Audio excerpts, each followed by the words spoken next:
ধন্যবাদ। আমরা মৎস্য ও পানি অন্তর্বর্তীকালীন সরকারের মাননীয় উপদেষ্টা মৎস্য ও পানি সম্পদ মন্ত্রণালয়ের মাননীয় উপদেষ্টা মহোদয়ের সাথে আমরা 19 তারিখে আমরা মিটিং করি। মিটিংয়ে আমাদের অনেক সময় নিয়ে আলোচনা হয়েছে। আলোচনার মধ্যে মূল ছিল ইলিশ মাছ সহ সকল মাছের দাম সহনীয় পর্যায়ে রাখার স্বার্থে আমরা সরকার, জেলে এবং ব্যবসায়ীরা মিলে কিভাবে আমরা সহনীয় পর্যায়ে দাম রাখতে পারি, সকল ক্রেতা যেন মাছ ক্রয় করে খেতে পারে। তারপর অনেক বিষয়ে আলোচনা হয়েছে। আমাদের ব্যাপারে অনেকে বলছে যে মাছের বাজারে সিন্ডিকেট করে মাছের দাম বাড়ানো হয়। সেই বিষয়ে আমরা বলছি, ঢাকা পাইকারি যত মৎস্য আড়ত আছে সেখানে মাছ কিন্তু নিলামে বিক্রি হয়, সেখানে গোপনীয়তা কিছু থাকে না। অতএব সেখানে সিন্ডিকেট করার কোনো সুযোগ নাই। ক্রেতা এবং বিক্রেতা দুই পক্ষের মধ্যে নিলাম করা হয়। একজন বিক্রেতা মাছটা দাম ডাকে, আর অনেকজন ক্রেতা পাইকার যারা বাজারে নিয়ে খুচরা বিক্রয় করে, তারা অনেকে একসাথে নিলামে অংশগ্রহণ করে। সেখানে বিক্রেতার কোনো রকমের দুর্বিসন্ধি নিয়ে মাছ বিক্রয় করার সুযোগ নাই। এটা হলো এক। দ্বিতীয়ত কথা হলো ইলিশ মাছের ব্যাপারে কেউ না কেউ বলেছেন উপদেষ্টা মহোদয়কে যে আড়তদাররা 10% কমিশন রাখে।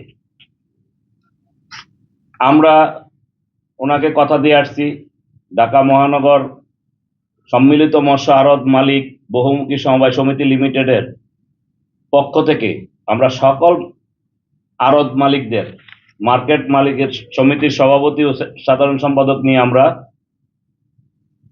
মিটিং করি 23 তারিখে। 25 তারিখে আমরা একটা সিদ্ধান্ত গ্রহণ করি। এই সিদ্ধান্তের আলোকে আমরা 11টা সুপারিশ মালা আমরা মন্ত্রণালয়ে মৎস্য অধিদপ্তরের মাধ্যমে আমরা প্রেরণ করি। এটা 29/8/24 তারিখে মন্ত্রণালয়ে পৌঁছানো হয়েছে বলে আমাকে রিসিভ কপি দিয়ে আমাকে নিশ্চিত করেন মৎস্য অধিদপ্তর থেকে। আমরা আশা করি অল্প সময়ের মধ্যেই প্রাণী ও মৎস্য উপদেষ্টা মহোদয় আমাদেরকে আবার ডাকবেন। আমাদের কিছু কথা আছে, ওনার দিক নির্দেশনা ওই দিনের মিটিংয়ের আলোকে আমরা এসেই 25 তারিখ থেকে প্রতিটা পাইকারি মৎস্য আড়তে আমরা যাত্রাবাড়িতে শুরু করেছি। আমরা মহানগর আওতাধীন যতটা পাইকারি মৎস্য আড়ত আছে সকল আড়তের মধ্যেই আমরা সতর্ক বিজ্ঞপ্তি, আমরা ব্যানার ফেস্টুন দিয়েছি।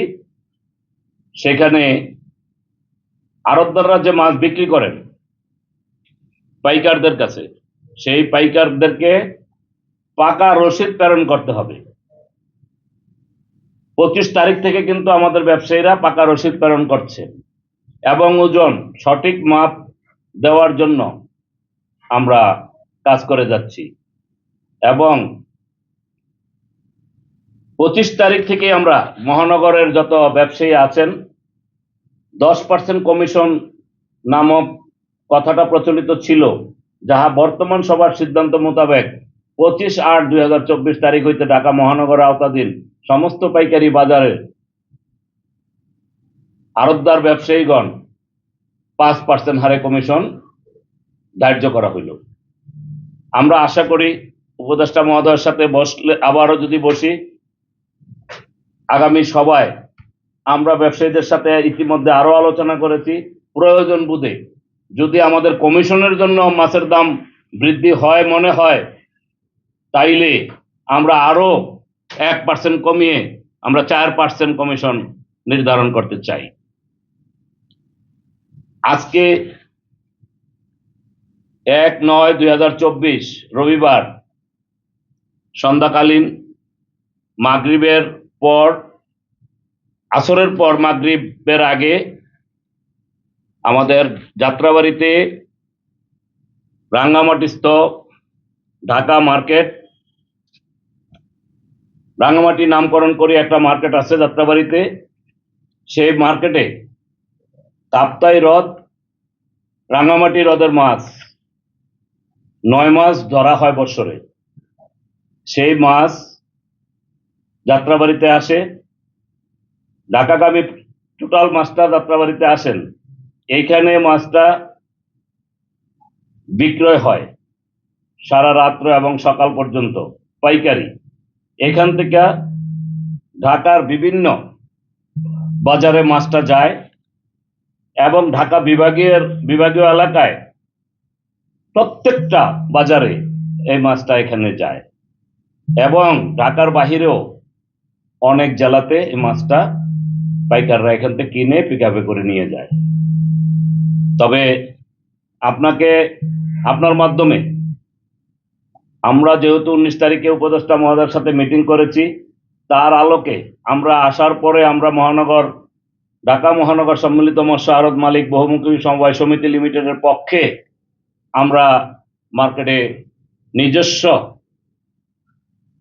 চেষ্টায় আমরা মনিটরিং করছি এবং আমাদের যে দাবিগুলি, যেই সুপারিশগুলো আমরা মন্ত্রণালয়ে প্রেরণ করেছি সেগুলি আজকে বলবো না, কারণ আগামী মিটিংয়ের সভা হওয়ার আগ পর্যন্ত এই কথাগুলো আমরা বলতে চাই না।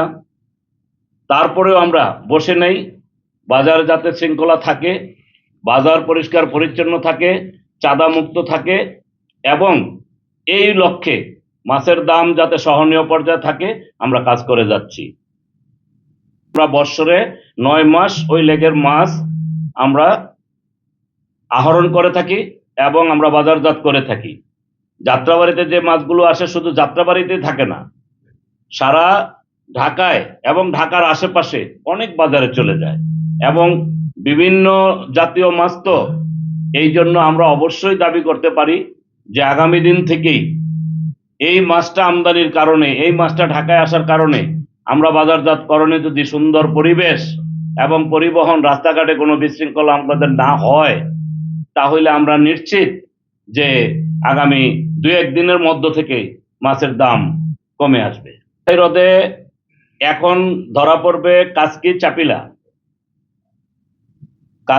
চাপিলা এবং তার সাথে অনেক প্রজাতির মাছ আছে, কিন্তু পানি এখনো পর্যাপ্ত পরিমাণ, অনেক পানি একটু কমলে আস্তে আস্তে এটা 9 মাস কিন্তু ধরা হয়।